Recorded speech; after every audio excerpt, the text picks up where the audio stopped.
The concept of the Nautilus is a way for you to find your power without strain. So what that means is you organize your pelvis in a way that the skeletal bones support the weight of your body in gravity, and the force of gravity ends up traveling back up through the central channel of your diaphragms.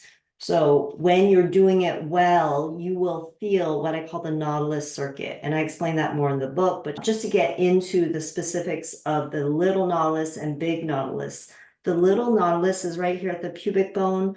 The big Nautilus is here at the ridge. You see, that's one bone. This is one bone. It's the same thing, just from a different handle.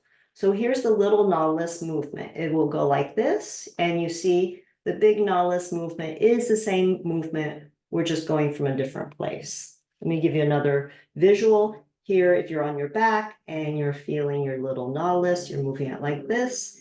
If you're moving your big Nautilus, you're using it like this.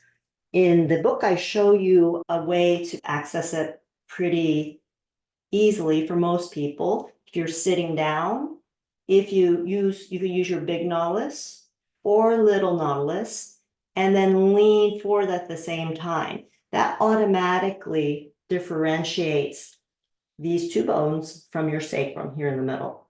And that's what we're looking for. We're looking for you to be able to do that.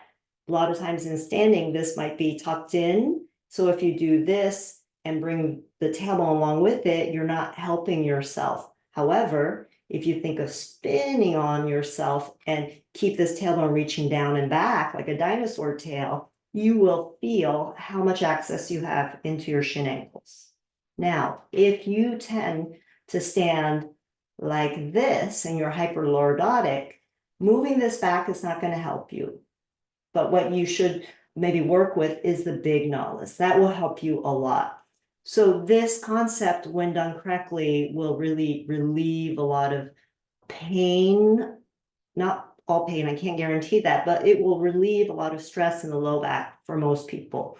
What you're looking for is a feeling when you're in standing that you can really access your shin ankles with this concept, and also that you feel the circuit go through your body. So typically that will mean you'll feel your armpits sink down into place because this hydraulic central channel has been activated by using your Nautilus.